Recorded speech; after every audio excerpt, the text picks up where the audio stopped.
Hello बच्चों, let us see this question.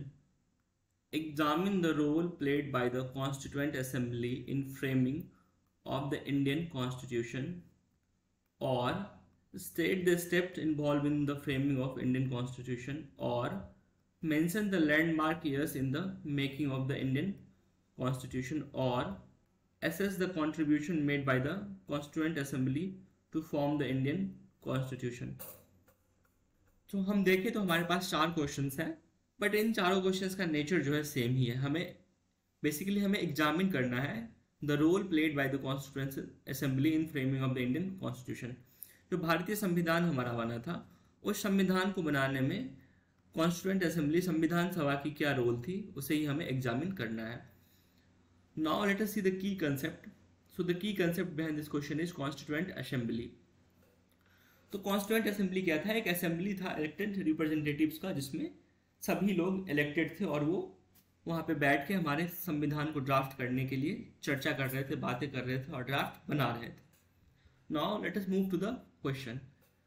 As per the cabinet mission plan 1946, a constitution making body called the Constituent Assembly was framed. Elections of the Constituent Assembly were held in July 1946. तो cabinet mission plan जो है वो 1946 में India आया था और इसी के आधार पे एक बॉडी बनाई गई थी, कॉन्स्टिट्यूएंट असेंबली। इलेक्शन, और इसके लिए इलेक्शंस हुए थे जुलाई 1946 में।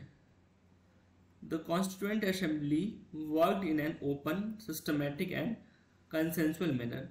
तो हमारा जो कॉन्स्टिट्यूएंट असेंबली था वो एक ओपन, सिस्टमैटिक और कंसेंसुअल मैनर में काम करता था।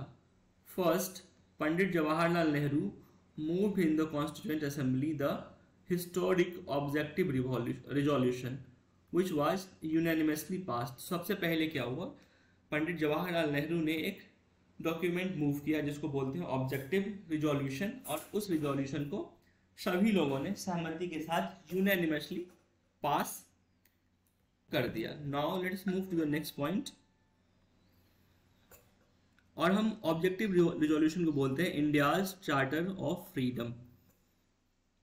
After passing of the resolution, an ordinary and advisory committee and various other committees were formed by the constituent assembly.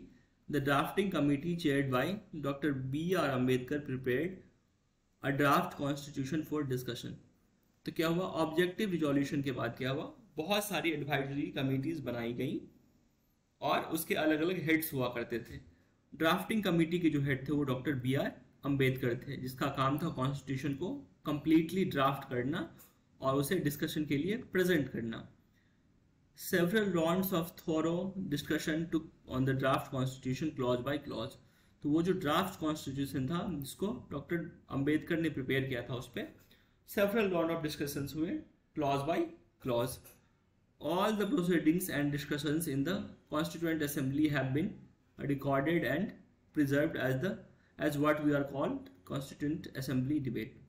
तो उसमें जितने भी डिबेट्स हुए, डिस्कशंस हुए, जितने स्पीकर्स ने बोला, सभी की रिकॉर्डिंग्स हमारे पास अवेलेबल हैं और उसको हम बोलते हैं कॉन्स्टिट्यूएंट असेंबली डिबेट्स।